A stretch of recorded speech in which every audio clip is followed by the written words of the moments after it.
Entrevista com o técnico Guto Ferreira, pergunta de Pititim, Gabriel Júnior e Léo Souza. Sobre a entrada de Djalma, o que é que você queria dele? Boa noite, primeiro, né, aos três e a toda a torcida tricolor. Na realidade, Djalma treinou a semana toda, sempre alternando com o Jacaré, se preparando para... era uma das opções, começar com ele ou começar com o Jacaré, ele na lateral e Luiz na frente, como foi na sequência, ou o Jacaré na frente com o Luiz atrás, como nós iniciamos.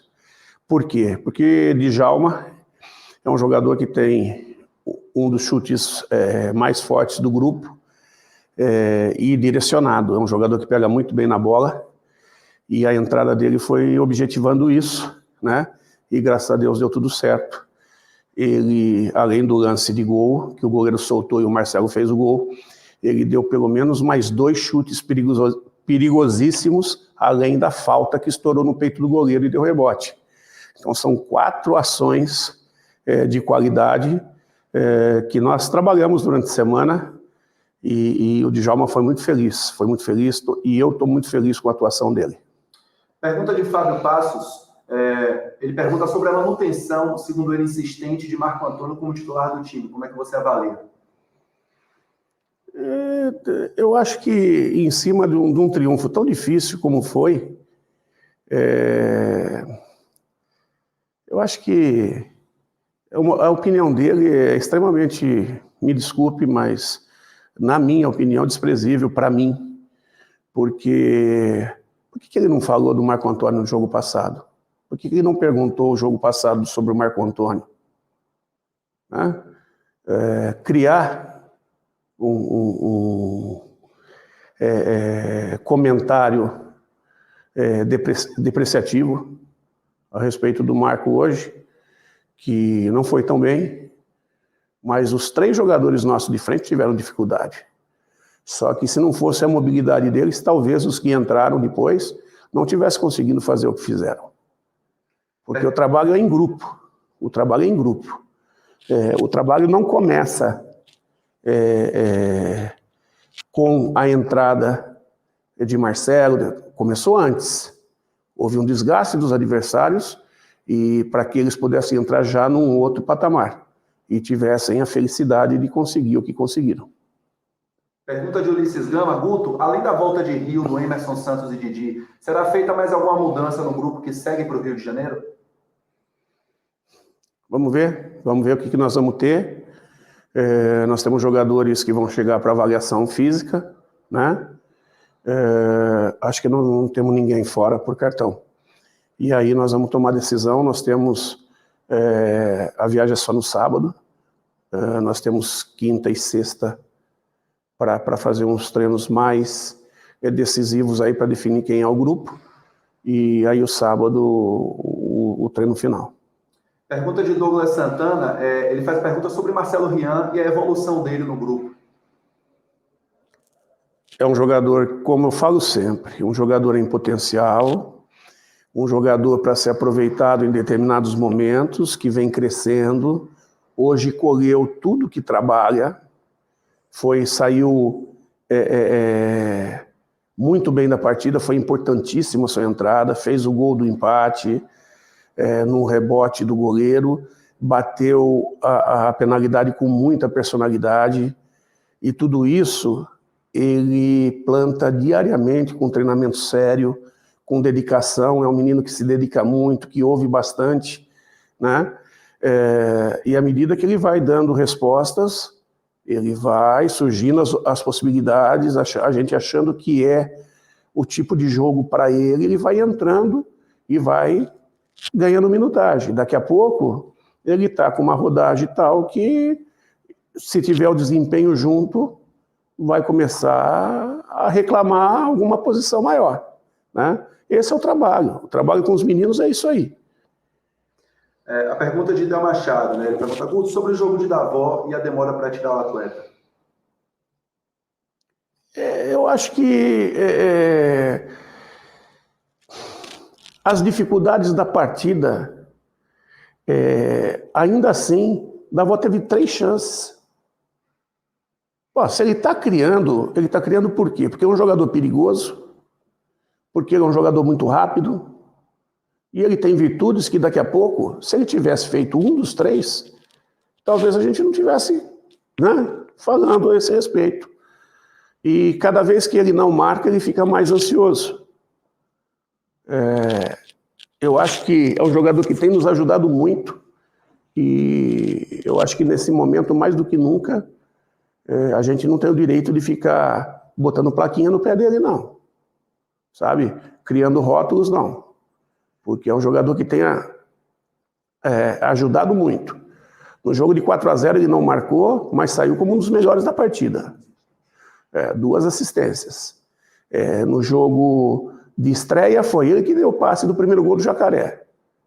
Então vamos com calma. Vamos com calma e a gente não pode esquecer da postura da equipe que nós enfrentamos. Nós não podemos esquecer da qualidade do piso que nós enfrentamos, que é um jogo mais lento, um jogo mais difícil, onde o próprio time deles, na saída de bola, teve dificuldades em domínios, né?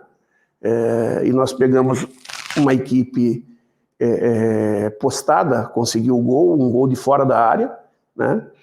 De longe, e aí se postou atrás, e a gente não conseguiu quebrar com sucesso. Nós chegamos em condição de, tanto é que, você pegar a estatística da partida, nós temos o dobro de finalizações que eles, né?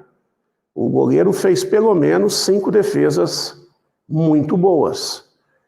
3 saídas de gol e 2... Então, uma saída de gol do Davó, teve uma saída no segundo tempo, foram 3 saídas de gol. E acho que teve uma do Marco Antônio. E aí no segundo tempo teve 2 chutes do Djalma, um no chão e um em cima.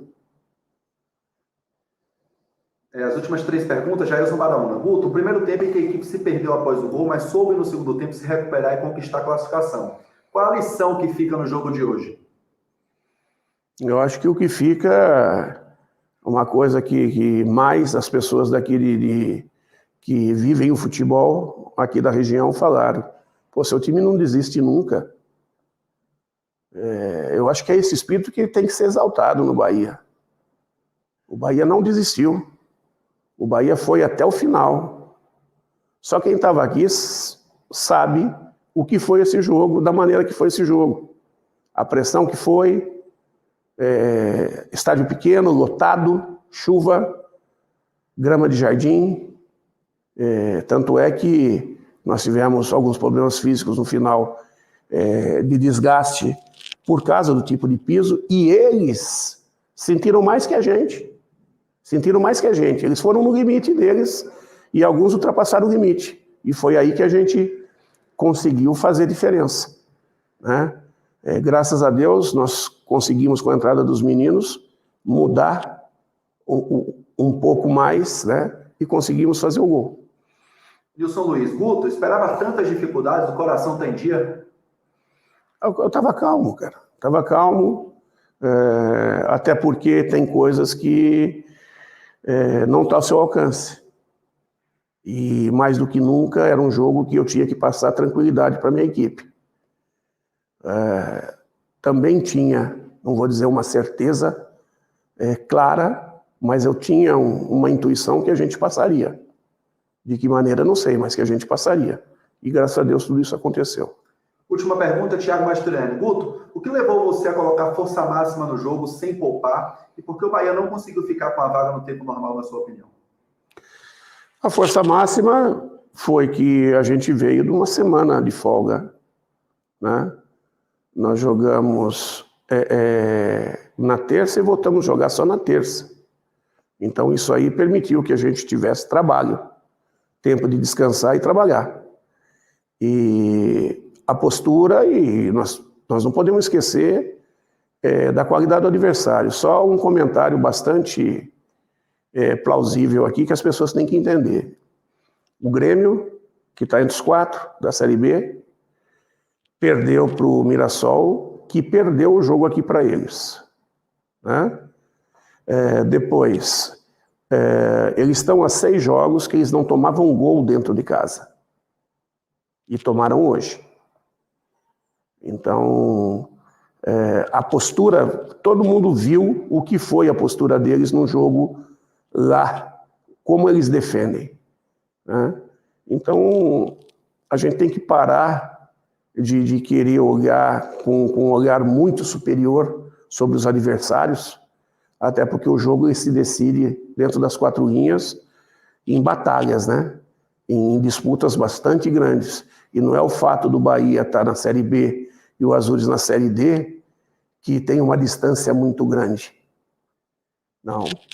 As coisas elas estão próximas, principalmente quando tem um piso que nivela, uma iluminação que nivela, né? É um time de força, o nosso time é um time mais técnico, que joga mais em velocidade.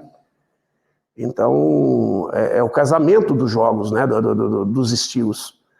E, graças a Deus, nós conseguimos nos adaptar à condição da equipe deles e conseguimos, ainda assim, levar a classificação para casa.